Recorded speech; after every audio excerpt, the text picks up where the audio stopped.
오늘은 기도에 대한 이야기를 함께 나누도록 하겠습니다. 지난주에 저희들이 비전에 대한 이야기를 나누었습니다.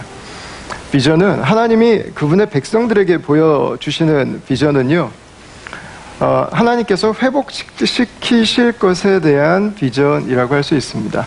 하나님이 어떤 일을 행하실 것인지를 미리 보여주시는 것입니다. 미리. 그래서 하나님의 비전을 보는 사람들은 그때는 잘 이해받지 못할 수가 있습니다. 그럼 너무 안 맞는 얘기거든요. 너무 때에 안 맞거든요. 너무 우리 상황이랑 안 맞거든요. 아니, 우리는 지금 전혀 아닌데 알 수 없는 이야기를 자꾸 하는 것 같거든요. 그 비전이라고 하는 것은 하나님께서 이루어 가실 일입니다. 그런데 하나님은 그 일들을 이루어 가실 때 그냥 혼자 다 하시고 그분의 백성들에게 먼저 보여주세요. 그리고 그 일에 순종하는 사람들을 통해서 그 일에 동참할 수 있도록 해주세요. 저는 여러분들의 삶이, 여러분들의 가정이 그 하나님의 나라가 이 땅에 회복되어져 가는 것들에 동참하는 삶이 되시길 축원합니다. 그 부르심인 거죠. 바로 그 부르심. 그래서 우리가 일평생 열심히 텔레비전을 보면서 살면 그냥 텔레비전 보다가 가는데, 우리가 주님의 비전을 위해서 열심히 살면 이 하나님 나라 텔레비전에 나옵니다. 텔레비전 보다가 가는 인생이 아니라 여러분, 이 텔레비전에 나오는 분들이 되시길 바랍니다. 잘하면 또 사회에 텔레비전도 나오고요. 참 감사한 것은 하나님께서 우리가 그 비전을 보고 그분이 하신 일을 기대하면서 살아갈 때 우리를 홀로 두지 않으셨다고 하는 것입니다. 그냥 우리에게 다 하라고 맡겨놓지 않으셨다고 하는 것입니다. 우리 오늘 말씀은 원래 81편 전체입니다. 전체인데 제가 좀 길어서 중간부터 읽었는데, 우리 1절 말씀을 여러분 같이 한번 보시겠습니까? 1절 다 같이 한번 읽으시겠습니다. 우리의 능력이 되시는 하나님을 향하여 기쁘게 노래하며 야곱의 하나님을 향하여 즐거이 소리칠지어다. 아멘. 오늘 이 시편을 기록한 아삽은 하나님을 찬양하고 있습니다. 예배하고 있습니다. 즐거이 기쁘게 그분 앞에 나오고 있습니다. 그런데 이유가 있습니다. 이 아삽에게는 능력이 있었습니다. 그 능력은 다른 것이 아니라 바로 하나님, 그분이셨습니다. 아삽은 하나님 그분이 나의 능력이라고 선포하고 있습니다. 하나님이 우리를 그분의 백성으로 살아갈 수 있도록, 우리가 하나님 그분의 뜻을 구하고 그분의 뜻 안에 순종할 수 있도록, 살아갈 수 있도록 해서 살아갈 수 있도록 우리에게 주시는 최고의 선물은 바로 하나님 그분이시라는 것입니다. 하나님 그분과 함께 살아갈 때 우리는 내 삶을 더 이상 혼자 살아가는 것이 아닙니다. 그래서 믿음은 혼자 살아가던 삶이 하나님과 함께 동행해가는 여정을 시작하는 과정입니다. 인생의 여정을 혼자 걸어가다가 이제는 나의 영원한 동반자를 만나게 되는 작업이죠. 그래서 우리 인생의 여행이 주님 앞에 설 때까지 그분과 함께 살아가기 시작하는 것입니다. 그 삶은 혼자 가느냐, 주님과 같이 가느냐예요. 내가 혼자 이 사람과 같이 사느냐, 내가 주님과 함께 이 사람과 함께 사느냐, 이 사람과 함께 일하느냐, 그거죠. 주님 안에서 우리는 이 땅을 살아가면서 무기력하지 않고 피폐하지 않고 비틀거리지만 다시 중심을 잡고 하나님께서 우리에게 주시기를 원하시는 삶으로 나아갈 수 있게 되는 것입니다. 그러나 하나님이 우리에게 주시기를 원하시는 것은 그냥 단지 조금 더 우리에게 있는 어려움들을 잘 이겨내는 삶 정도가 아닙니다. 오늘 16절 말씀을 한번 보시죠. 16절입니다. 내가 기름진 밀을 그들에게 먹이며 반석에서 나오는 꿀로 너를 만족하게 하리라 하셨도다. 아멘. 이렇게 기록하고 있습니다. 하나님은 이스라엘 백성들이 만족한 삶을 살기 원하세요. 하나님께서 주시는 만족을 하는 삶, 그 내면이, 그 인생이 채워지는 삶, 그 삶으로 살게 우리를 인도해 주시기를 원하신다고 하는 것입니다. 우리를 이끌어 주시기를 원하신다고 하는 것이죠. 우리를 그냥 죄악에서 용서하시고 구원해 주시고 아무것도 없는 채로 이제는 살려줬으니까 잘 살아봐 하는 게 아니라 하나님은 우리의 삶을 풍성하게 하겠다고 말씀하고 있습니다. 우리의 필요를 채우고 우리에게 만족을 주시겠다고 말씀하고 있는 거죠. 그렇다면 여러분, 어떻게 이 하나님이 주시는 만족을, 우리의 능력이 되시는 이 하나님과 함께 동행하는 삶을 우리가 계속해서 살아가면서 그 하나님이 우리의 능력이 될 수 있도록 할까?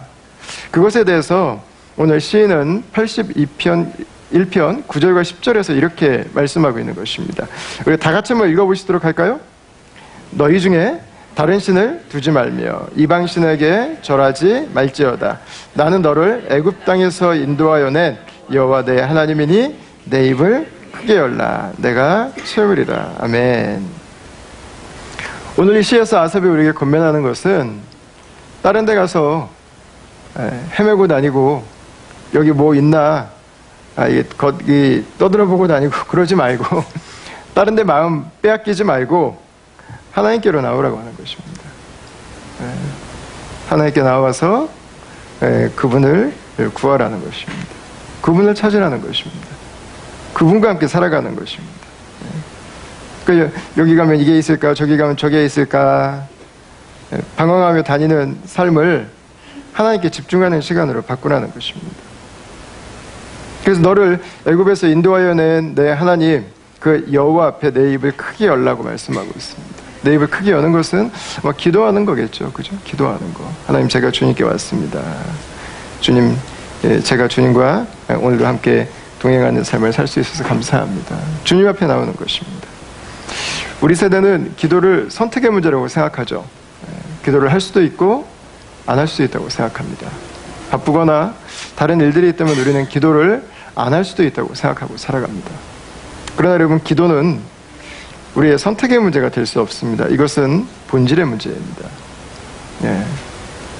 이거는 내가 할 수 있느냐, 할 수 있는 상황이냐, 할 수 없는 상황이냐의 문제가 아닌 것입니다. 기도는 살고 죽는 문제예요. 살고 죽는 문제. 우리의 본성의 문제입니다. 우리는 누군가의 깊은 소통을 원합니다. 누군가와 우리는 깊은 친밀감을 원해요. 이게 본성이에요, 본성. 그래서 우리 결혼을 하잖아요. 그래서 공동체에서의 사귐이 우리에게 중요한 의미가 있지 않습니까, 여러분? 우리는 누군가 내 마음을 좀 알아주기를 원하죠. 누군가 내 가치를 좀 알아주기를 원하죠. 우리는 누군가 나를 향한 그 진실한 사랑을 멈추지 않기를 원하죠. 그것을 확인할 수 있는 것, 그것이 바로 하나님의 보좌 앞이라고 하는 것입니다. 기도가 하나님의 보좌 앞으로 나아가는 것이라면 여러분, 우리가 기도하는 그 시간은 하나님의 품에 안기는 시간이 될 수 있는 것이죠. 우리 어제 심슬기 자매가 예정일보다 한 주 빨리 출산을 했습니다. 여러분 혹시 아시는 분들은 축하해 주시면 감사하겠고요. 아기를 엄마가 딱 낳고 나면 그 아기에게 젖을 물리잖아요. 젖먹이 아기가 엄마와 같이 눈을 맞추면서 함께 엄마의 웃음을 보면서 있는 그 시간은 인생에서 가장 따뜻한 시간입니다. 가장 만족스러운 시간이고 가장 행복한 시간입니다. 아무 걱정이 없는 시간인 거죠. 여러분, 우리가 기도하는 그 시간에도 세상에는 여전히 불안이 많습니다. 여전히 염려는 많습니다. 여전히 두려운 것들은 존재하고 있습니다. 그러나 하나님 앞에 나아가 있는 그 시간에 우리는 평안을 누릴 수 있습니다. 나를 보호하고 있는 분이 있다고 하는 것을 우리는 깨닫습니다. 나를 오늘도 먹여주시는 분이 있다고 하는 것에서 우리는 안전함을 얻습니다. 내 삶이 이분에게 있다고 하는 것에서 우리는 마음의 평안을 얻게 되죠. 여러분, 기도하는가 기도하지 않는가, 하나님께 나아가는가 하나님께 나아가지 않는가는 믿음이 좋은가 믿음이 안 좋은가의 문제가 아닙니다. 이것은 오히려 믿음이 안 좋은 사람들이 더 열심히 기도할 수 있습니다. 믿음이 없기 때문에. 하나님이 채워주시지 않으면 살 수 없기 때문에요. 기도의 양과 믿음이 정비례하지 않아요. 중요한 것은 기도하는 사람은 산다는 것이고, 기도하지 않으면 그 내면이 피폐해질 수 있다고 하는 것입니다. 하나님을 아닌 것에 의존하면서 우리는 살도록 지음받지 않았기 때문에 그렇습니다. 제가 대학교에서 심리학 개론을 배울 때 심리학 책에 나왔던 그 실험 중에서 저도 굉장히 놀랐고요. 실제로 아주 전 세계적으로 질타를 받았던 아주 유명한 심리학 실험이 하나가 있습니다. 여러분들도 잘 아실 거라고 생각해요. 미국에 있는 한 영화원에서 젖먹이 아이들입니다. 부모에게 버림받은 그 어린 아기들을 돌보고 있는 곳인데 입양되기 전까지 그 몇백 명의 영아들을 대상으로 실험을 했습니다. 그 그룹을 둘로 나눠서 한쪽은 아기들을 바라볼 때마다 웃어줬어요. 지나가면서 손을 잡아주고 우유를 먹일 때도 꼭 안아주고 그 다음에 아이가 젖을 다 먹을 때까지 그 아이와 눈빛을 마주치고 그 아이와 아이 컨택을 하면서 아이가 행복하게 젖을 먹도록 도와줬습니다. 때때마다 돌아가면서 아이들을 놀아주고 그 아이들이 계속 이 부모들과 스킨십을 하고 정서적으로도 행복함을 누릴 수 있도록 했어요. 근데 나머지 반절의 아이들은 그냥 놔뒀어요. 옷을 갈아입힐 때 외에는 그 아이를 부모들이 찾아가지 않는 실험이었어요. 우유를 먹일 때도 기구를 만들어서 아기들이 스스로 그걸 먹게 했어요. 여러분, 이 무서운 것은 이 결과입니다. 이 결과가 너무 다르게 나와버렸어요. 그래서 단지 그 아기들에게 당장 나타난 결과만이 중요하지 않아요. 그 아이들이 성장하는 과정에서 그 아이들의 육체적인, 정서적인, 사회적인 성취에 관계된 모든 것에 영향을 줬어요. 심지어 그 아기들은 돌봄을 받지 못한 그 아기들은요, 그곳에서 죽는 아이들이 수십 명이 나왔습니다. 여러분, 우리의 육신적인 필요가 채워진다고, 우리가 밥을 먹고 옷을 입는다고, 우리의 소유의 필요가 채워진다고 해서 우리는 살 수 없습니다. 우리에게는 하나님이 필요합니다. 하나님의 채워주심이 필요한 것입니다. 그래서 10절 말씀에서는 입을 크게 열고 하나님 그분을 찾으라고 이야기하고 있습니다. 저는 이 말씀을 묵상하면서 생각했어요. 도대체 누가 하나님께 입술을 크게 열 수 있을까? 첫 번째는 아픔이 큰 사람이 입을 크게 열 수 있는 것 같아요. 너무 아프니까. 아버지, 내가 아파요! 라고 얘기할 수 있는 거죠. 아픈 거예요. 아파. 하나님, 내가 너무 아파서 못 견디겠어요. 그냥 맨정신으로 기도할 수 있는 게 아닌 거죠. 지금 하나님께 나와서 부르짖지 않을 수가 없는 거죠. 주여! 이 주님의 이름이 나오는데 이게 그냥 평탄하게 나올 수 없는 거예요. 지금 그 아픔 가운데 있을 때 다윗은 시편에서 자신의 마음을 하나님께 밤새도록 토설했다고 표현했습니다. 토설. 이거 울부짖은 거예요. 울부짖은 거. 내 안에 있는 고통을 하나님께 다 쏟아낸 것입니다. 여러분들, 참 신기하게도 하나님께 나와서 토설하는 자들, 하나님께 나와서 울부짖는 자들, 하나님께 나와서 자신의 고통을 쏟아내는 자들은 평안을 얻습니다. 그 자신만 평안을 얻는 게 아니라 옆에 있는 사람들과 함께 그 평안을 누립니다. 그런데 그 토설이 사람들에게 쏟아져 나가면 나도 아프고 다른 사람도 아파요. 기도는 우리를 함께 살게 해줘요. 함께 살게. 기도하지 않으면 우리 안에 쌓여있는 것들은, 우리를 억누르고 있는 것들은요, 우리를 다 깨트려요. 다 아프게 해요. 그 주님을 부르는 사람은 살아요. 여러분, 울어도 주님 앞에서 우십시오. 싸워도 주님 앞에서 싸우십시오. 절망해도 주님 앞에서 절망하십시오. 주님을 붙들고 기도하면 살아요. 살아. 그 소련 케고르가 한 유명한 이 기도에 대한 명언이 하나 있죠. 기도는 하나님을 바꾸는 것이 아니라 기도하는 그 사람을 바꾸는 것입니다. 이런 얘기를 했어요. 나를 바꾸죠. 기도는 내 마음을 바꾸죠. 그죠? 내가 바라보는 것을 바꾸죠. 내가 지금 무엇을 붙들고 있는지 내가 붙들고 있는 것을 바꾸죠. 우리의 생각이 바뀌죠. 내 안에 소용돌이치고 있던 것들이 잠잠해지죠. 내 안에 쌓여있던 온갖 불순물들이 다 걸러져서 하나님께서 주시는 깨끗한 것들로 우리 마음이 새롭게 시작할 수 있게 되는 거죠. 여러분, 이 말씀이 우리에게 중요한 이유는 우리가 살아가는 삶은 우리가 부러지져야 될 만한 것들이 너무 많다고 하는 것입니다. 부러지지 않고는 살 수 없는 때가 우리에게는 너무 많다고 하는 것입니다. 주님, 나를 불쌍히 여겨주시옵소서. 하나님, 내가 지금 고통스럽습니다.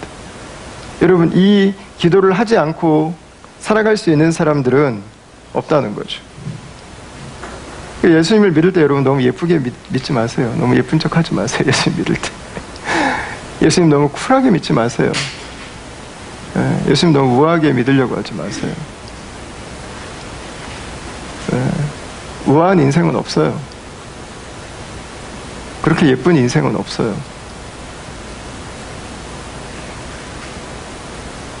환영들이죠. 환영들. 다 매스컴이 만들어내요. 환영들. 여러분, 인생은 그렇게 세련되지 않아요. 우리 인생 그렇게 괜찮지 않습니다. 거친 것들이 많습니다. 정말 잘 믿는 믿음은 하나님 앞에 나를 온전히 드릴 수 있는 마음, 하나님 앞에 내가 마음속에 가지고 있는 것들을 진실되이 쏟아놓을 수 있는 관계가 되는 거예요. 그게 진짜죠. 그게. 예배 마치고 저 나갈 때 인사하다 보면 우리 자매님들 중에서 마스카라 다 이렇게 번져가지고 이렇게 안녕하세요 인사하면 안녕하세요 뭐 이렇게 이러고 이제 이게 눈 안 맞으시려고 막 이제 이렇게 이제 가시는 분들이 계시는데 여러분, 마스카라 풀어진 모습이 정말 아름다워요. 정말 아름다워요. 마스카라 풀어지고 마음의 평안을 얻은 얼굴이요 100배, 1000배도 아름답습니다. 마스카라 하고 굳어진 마음으로 아무리 열심히 발라야 여러분 그렇게 이쁘지 않아요. 주님 앞에 나갈 때 우리 삶은 아름다워져. 주님을 만날 때 우리의 삶은 평안을 얻어요. 그때 진짜 기쁨이 나와요. 그래서 메이크업은 화장품으로만 하는 게 아니에요. 메이크업은 성령으로 하는 거예요. 우리 공동체 오시는 분들마다 성령으로 메이크업 하시길 축원합니다. 예. 어떤 분들은 나는 지금 부족한 게 없다고 생각하실 수도 있습니다. 그럼 뭐 기도할 게 없죠. 내가 전화 한 통하면 뭐 다 할 수 있고, 내가 가지고 있는 걸로 다 할 수 있고, 내가 옆에 있는 사람 뭐 몇 사람 부탁하면 뭐 일 다 되고, 뭐 기도할 게 없어요. 기도할 게 없어. 여러분, 중요한 것은 내가 가지고 있는 것이 하나님을 대신할 수는 없다고 하는 것입니다. 내가 무엇을 가지고 있든 우리의 소유가 내 존재에 비어있음을 채울 수는 없어요. 그냥 그거는 물질이에요. 물질. 인간이 물질로만 만들어졌다면 물질로 만족할 수 있는데 우리는 물질로만 지어지지가 않았어요. 그럼 우리는 물질로만 만족할 수가 없어요. 우리에게는 하나님이 있어야 돼요. 하나님이. 자, 요한계시록 말씀을 같이 한번 보시겠어요? 요한계시록 3장 17절입니다. 같이 한번 읽으시겠습니다. 내가 말하기를 나는 부자라 부유하여 부족한 것이 없다 하나 내 공고한 것과 가련한 것과 가난한 것과 눈먼 것과 벌거벗은 것을 알지 못하는도다. 아멘. 라우디게아 교회에 예수님께서 하신 말씀이었습니다.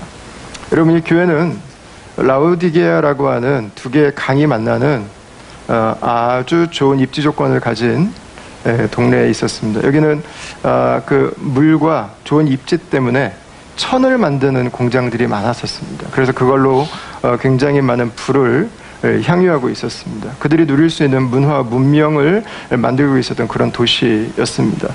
겉으로 볼 때는 꽤 괜찮은 도시예요. 그냥 사람들이 살고 싶어하는 도시였어요. 근데 주님은 그 사람들이 지금 요즘에 어떤 스타일로 화장을 하나, 어떤 옷을 입나, 어떤 집에 사나, 주님은 그거 별로 관심 안 두세요. 주님은 그들의 내면을 보세요. 겉으로는 맛있는 거 잘 먹어서 피트니스 가서 열심히 뛰고 있지만 그 속은 앙상하게 바람 불면 날아갈 것처럼 그 모습이 있는 그 영혼의 영양실조 가운데 있는 그 모습은 주님은 보고 계신 거죠.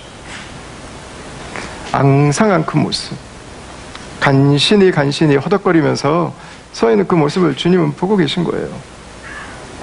가지고 있는 걸로 내 자존심을 삼고 내가 보여지는 것으로 내 인생의 영광을 삼는 사람들의 그 교회에 주님께서 하신 말씀입니다.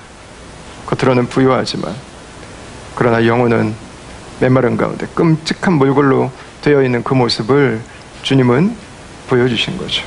여러분, 우리의 눈이 가진 것을 벗어나서 주님을 보게 되기를 바랍니다. 우리의 눈이 출애굽할 수 있기를 바라요. 그렇다고 우리가 고통스럽다고 항상 기도할 수 있는 것도 아니죠. 진짜 고통스러우면 기도도 나오지 않죠. 기도보다는 기도에 대한 무기력에 빠지기 쉽습니다. 우리 인생에 정말 기도가 필요한 시간임에도 불구하고 기도의 자리로 나아갈 수 없는 상태에 있을 때가 있습니다. 우리가 잘 아는 찬송 중에 죄짐 맡은 우리 구주라는 찬송이 있습니다. 죄짐 맡은 우리 구주 어찌 좋은 친구인지 걱정 근심 무거운 짐 우리 주께 맡기세. 주께 구함 없는 거로 복을 얻지 못하네. 사람들이 어찌하여 앓을 줄을 모를까. 이렇게 시작하는 찬송입니다. 이 찬송을 쓴 사람은 조셉 스크리튼이라고 하는 지금도 옥스퍼드의 명문이죠. 옥스퍼드의 트리니티 컬리지를 다니고 있었던 한 형제였습니다. 대학을 졸업하고 인생에 대한 진로를 놓고 고민하고 앞으로 어떻게 살아야 될지를 고민하다가 자기의 눈을 사로잡는 이 여자가 없으면 안 되겠다고 생각하는 한 여인을 만났습니다. 연애를 하고 그리고 결혼을 준비하고 있었어요. 이제 대학을 졸업하고 자신의 삶을 이 여인과 함께라면 어떤 일이라도 감당할 수 있을 것 같았어요. 그런데 그 결혼을 준비하는 시간을 얼마 남겨놓지 않고 함께 가정을 이룰 것을 꿈꾸고 있었던 이 형제의 피앙세가 불의의 사고로 끔찍한 모습으로 죽어서 눈앞에 나타나게 됩니다. 그 절망 속에서 형제는 모두에게 마음을 다 닫아버렸어요. 가족들에게도 마음을 닫고 친구들의 위로도 필요치 않고 교회에서 함께 나누기를 원하는 위로도 의미가 없었습니다. 그렇게 오랜 시간을 지났어요. 근데 어머니가 이 아들을 위해서 기도하면서 이 아들에게 한마디를 했어요. 예수님은 너의 아픔을 아실 거라고. 근데 이 형제가 기도하지 못하는 시간, 기도의 자리까지도 나아갈 수 없었던 그 고통의 시간들을 지나다가 그 어머니의 이야기를 듣고 예수님께 나아가서 예수님의 고통과 예수님께서 그 영혼을 받아주심에 대한 감사에서부터 슬픔의 고통을 덜어내면서 이겨내면서 쓴 찬송이 바로 이 찬송이었습니다. 여러분, 시편 81편 11절과 12절은 이렇게 이야기합니다. 같이 한번 읽으시겠습니다. 내 백성이 내 소리를 듣지 아니하며 이스라엘이 나를 원하지 아니하였도다. 그러므로 내가 그의 마음을 완악한 대로 버려두어 그의 임의대로 행하게 하였도다. 아멘. 주님께 나오지 않으면 그냥 그대로 아픔만 남는 거예요. 그냥 그 모습만 있는 거예요. 내 인생의 최고의 위로자를 나는 만나지 못하고 있는 것입니다. 내 인생의 최고의 치유자를 나는 보지 못하고 있는 것입니다. 기도하지 않음은 당신이 종교적인 의무를 다하지 않음의 문제가 아니라 내 삶에서 내가 지금 경험할 수 있는 가장 귀한 나의 마음을 아시는 그분의 손길을 내가 옆에 두고도 경험하지 못한다는 것이죠. 여러분, 우리는 마음이 약합니다. 우리는 그래서 마음이 상하기가 쉽습니다. 우리는 어긋나기도 쉽고요, 고통하기도 쉽습니다. 그래서 기도는 기도하고 싶다, 기도 안 하고 싶다, 감정 따라서 하는 것이 아닙니다. 기도는 항상 하는 것입니다. 기도에다가 감정을 맞추십시오. 오늘은 기도하고 싶은가? 기도하러 가야지. 아니요. 기도해야 되는 시간이구나. 하기 싫어도 내 몸을 기도하는 곳에 주님 앞으로 인도해 가십시오. 주님이 중심이 되도록 하십시오. 내 감정이 아니라 내가 원하는가 원하지 않는가가 아니라 주님 그분께서 계신 곳으로 계속해서 나아가십시오. 주님은 우리가 그렇게 주님을 찾기를 원하세요. 저희가 오늘 읽은 말씀 중에서요 5절과 6절 말씀에 보면 이 시인은 이스라엘 역사 속에 있었던 하나님의 능력이 실제로 능력이신 하나님이 이스라엘 백성들에게 당신의 힘을, 당신의 살아계심을 보여주는 사건을 기록하는데 5절을 제가 읽어드리겠습니다. 하나님이 애굽 땅을 치러 나아가시던 때에 요셉의 족속 중에 이를 증거로 세우셨도다. 거기서 내가 알지 못하던 말씀을 들었나니 이르시되 내가 그의 어깨에서 짐을 벗기고 그의 손에서 광주리를 놓게 하였도다. 이렇게 기록했습니다. 이스라엘 백성들 가운데 하나님께서 그분의 능력으로 그분의 살아계심을 드러내는 사건, 출애굽 사건을 이야기하고 있습니다. 하나님께서 그들을 노예 가운데 풀어주신 사건, 그들을 자유케 해주신 사건, 그들을 하나님의 자녀 삼아주신 사건이었습니다. 근데 이것의 이유를 시인은 하나님의 주권적인 계획 가운데 이루어진 이 사건에 대해서요 7절에서 시인은 이렇게 이야기합니다. 혹시 7절이 나오나요? 네, 우리 다 같이 한번 읽어보겠습니다. 시작. 내가 고난 중에 부르짖음에 내가 너를 건졌고 우레소리의 은밀한 곳에서 내게 응답하며 무리바 물가에서 너를 시험하였도다. 아멘. 왜 하나님이 이 일들을 이루셨는가? 시인은 이스라엘 백성들의 400년에 걸친 기도에서 그 이유를 찾고 있습니다. 그 기도가 하나님께서 계획해 놓으셨던 사건을 더 이상 미룰 수 없게 된 것입니다. 부르짖는 기도에 하나님이 응답하신 것입니다. 노예에서, 죄의 자리에서 나를, 내 인생을 깨트리는, 무너뜨리는 그것들로부터 하나님이 기적과 같은 구원을 이루어 주신 것입니다. 그 중심에는 기도가 있었다고 하는 것입니다. 기도. 예. 근데 여러분 이 뒤에 보면 7절에 사족 같은 문장이 하나 붙어 있습니다. 앞에는 쭉 이해가 돼요. 내가 고난 중에 부르짖으며 내가 너를 건졌고 우레소리의 은밀한 중에서 내게 응답하며 그래서 여기까지는 이게 출애굽의 여정이라고 하는 걸 알겠어요. 근데 마지막에 좀 재밌습니다. 무리바 물가에서 너를 시험하였도다 그랬어요. 무리바 물가. 무리바 물가는 어딘가요? 이스라엘 백성들이 르비딤 광야에 도착했을 때 마실 물이 없었습니다. 그래서 모세에게 불평하고 원망을 했죠. 하나님이 모세에게 호렙산에 있는 반석을 쳐서 물을 내서 마시라고 했습니다. 그곳의 이름이 마사였습니다. 마사. 그곳의 이름이 무리바입니다. 이들은 모세에게 가서 항변했지만 사실은 하나님께 가서 항변한 것입니다. 하나님께 따신 거예요. 어떻게 이럴 수가 있냐고. 그 먹을 것 많은 이집트에서, 그 물 많은 나일강 그 이집트에서 우리를 건져내서 어떻게 물도 주지 않을 수가 있느냐. 그걸 따진 것입니다. 여러분, 하나님은 이스라엘 백성들이 하나님께 따지면서 나왔어요. 분노하면서 나왔어요. 막 열받아서 나왔어요. 대들면서 나왔어요. 그럼에도 불구하고 하나님은 그들에게 물을 주셨어요. 여러분, 하나님은 원망하고 불평하면서 하나님께 나와서 기도할 때도 그 기도에 응답하시는 분이세요. 다툰다고 하는 것은 아직 소망이 있는 거예요. 다투는 것은 미워하는 게 아니에요. 사랑하는 거예요. 주님은 이들이 하나님이 구원해 주셨는데 이렇게 나오면 안 되죠. 그러나 다툼으로까지 하나님께 나오는 그 모습을 하나님은 받아주신 것입니다. 하나님은 그렇게 기도해도 들어주신다고요. 하나님은 그렇게 기도해도 응답해 주신다고요. 하나님은 그런 기도도 멀리하지 않으신다고요. 우리의 기도가 때로는 하나님 앞에 온전치 못한 기도가 될 수도 있습니다. 때로는 미성숙한 기도가 될 수도 있습니다. 한 자매가 둘 다 교회를 나온 지 얼마 안 됐는데 요즘에 남편이 너무 열심히 기도를 한대요.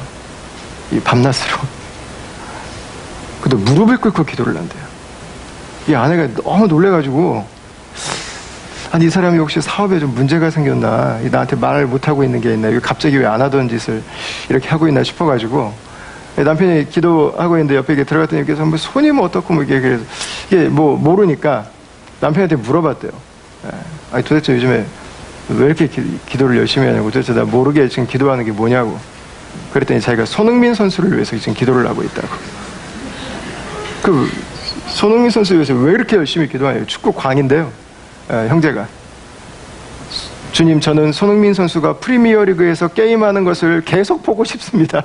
이게 기도 제목이, 이게 기도 제목. 뭐 결국은 아시안 게임 우승하게 해달라는 거였어요. 예. 여러분, 이걸 두고 우리가 성숙한 기도라고 말할 수는 없어요. 그죠? 예. 이걸 두고 잘하는 기도라고 말을 할 수는 없어요. 미숙한 기도죠. 정말 어린아이 같은 기도고. 그래서 어제 이겼는지 모르겠어요. 근데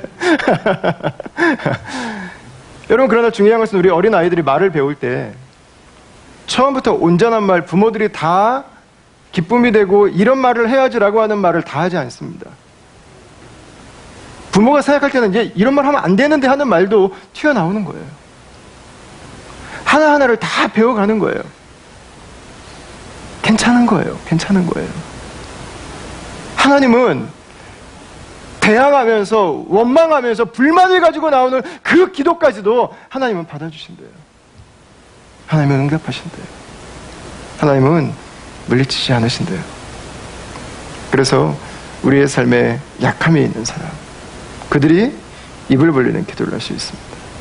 또 하나의 기도는 주님이 채워주실 것을 믿는 사람이겠죠. 이건 이 본문에 좀 더 주혜적인 의미와 관계가 있습니다. 제가 이 본문을 묵상하고 준비하면서요, 이 10절 말씀을 제 가지고 있는 시편의 여러 주석들을 제가 좀 떠들어 봤습니다. 근데 크게 두 가지로 이 의미를 설명을 하고 있었어요. 첫 번째는 전쟁이 나서 한 신하가 전쟁에서 승리를 하는 큰 공을 거두었습니다. 그때 왕이 그 신하에게 포상을 하는 방식 중에 하나인데요, 그 신하를 앞으로 나오게 해서 실제로 입을 벌리게 해서 그 입에다가 진귀한 보석들을 입을 벌린 만큼 담아준다는 것입니다. 이게 페르시아 지역에 있던 실제 포상의 한 방법이랍니다. 예. 그 두 번째 주석에서 말하고 있는 것들은 기본적으로는 모든 나라마다 어떤 싸움에서 뭘 하면은 어떤 포상으로 이게 정해져 있잖아요. 왕이 생각할 때 정말 큰 업적을 남긴 사람, 그 사람에게는 백지수표를 준다는 거예요. 뭘 원하지? 여기다 써.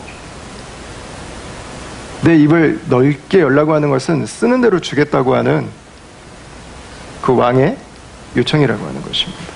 저는 개인적으로는 두 번째 후자가 이 본문이 우리가 좀 더 보편적으로 이해할 수 있는 좋은 방법이 아닌가 싶습니다. 하나님이 이스라엘 백성들에게 말씀하고 계신 거예요. 그 이집트의 파라오에서 노예 생활을 하던 가운데 이들을 구원해내신 바로 이 하나님, 이 하나님의 이 크심을 바라보면서 하나님은 이스라엘 백성들이 하나님이 그들을 통해서 어떤 삶을 살기 원하실까에 대해서 하나님께서 유업으로 주실, 시편 2편에서는 구하라 열방을 유업으로 주겠다고 말씀하시잖아요. 하나님은 하나님의 자녀 삼아주신 그들에게 말씀하고 있는 것입니다. 구하는 그것을 유업으로 주겠다고 하는 것입니다. 그럼 이제 고민이 이제 되죠? 그럼 뭘 구해야 될까? 그죠? 그러나 여러분, 우리가 무엇을 구하든 겁내지 않아도 괜찮을 것 같습니다. 왜냐하면 우리가 아무리 큰 것을 생각해도 하나님의 생각보다는 작기 때문입니다. 아무리 대단한 것을 우리가 구한다 할지라도 하나님의 능력은 항상 그것보다 더 크시기 때문입니다. 우리가 구한다고 하나님께서 모든 것을 다 주시지는 않을 거예요. 근데 분명한 한 가지 기준은 있다고 믿습니다. 그분의 의와 그분의 뜻을 구한다면, 그분의 나라와 그분의 영광을 구하는 것이라면, 여러분, 그것은 하나님의 소원이에요. 하나님의 소원. 하나님의 열망. 하나님의 아픔. 하나님의 고대함이에요. 하나님의 고대함.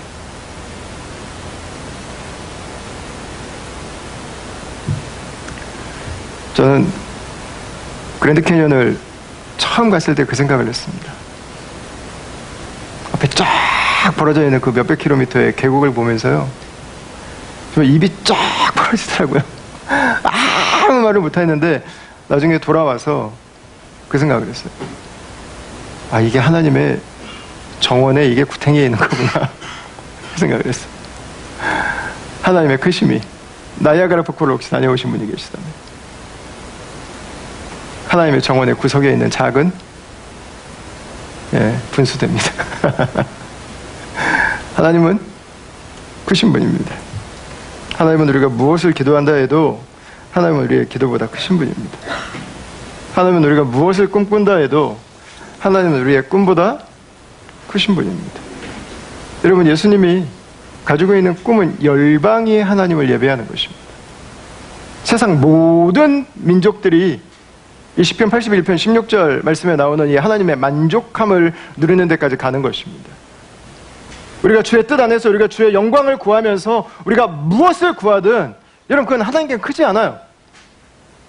하나님은 이미 그 일들을 이루기 원하시고 하나님은 이미 그 일들을 위해서 자신의 삶을 헌신하고 계십니다.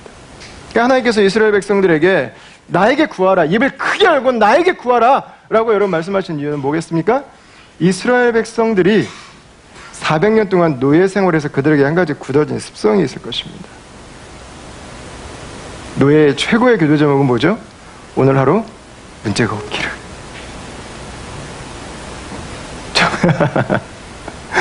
오늘 하루 어려운 일이 생기지 않기를. 오늘도 무사히 지나갈 수 있기를.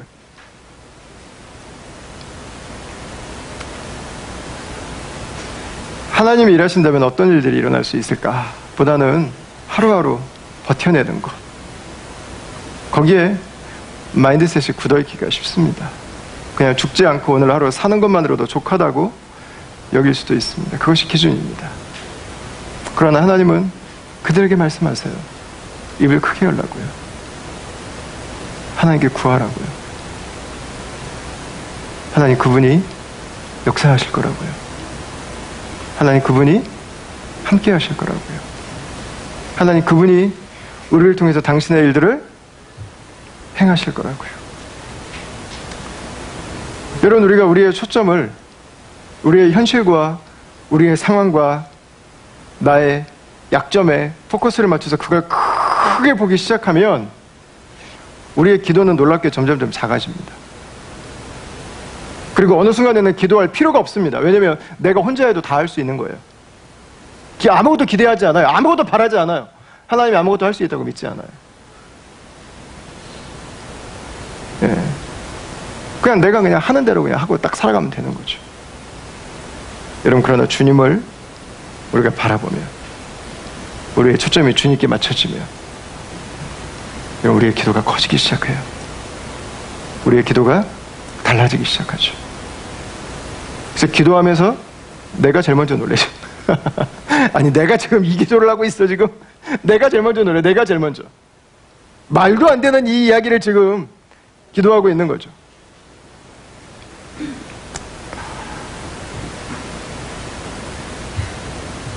여러분, 중요한 것은 하나님께는 모든 것이 가능하다고 하는 것입니다. 요한복음 15장 7절에서 예수님이 이렇게 말씀하셨어요. 같이 한번 읽으시겠습니다. 너희가 내 안에 거하고 내 말이 너희 안에 거하면 무엇이든지 원하는 대로 구하라. 그리하면 이루리라. 중요한 것은 내 말이 너희 안에 거하는 것입니다. 원하는 것을 다 주시는 게 아니라 주의 뜻을 구하면, 주의 언약을 붙들고 구하면 하나님이 이 땅 가운데 행하시길 원하는 그 일을 우리가 주 앞에 붙들고 구한다면 하나님께서는 그 일들을 우리가 생각하는 것보다 더 크게 이루어 주신다고 하는 것입니다. 에베소서 3장 20절을 볼까요? 같이 한번 읽으시겠습니다. 우리 가운데 역사하시는 능력대로 우리가 구하거나 생각하는 모든 것에 더 넘치도록 하실 이에게. 아멘.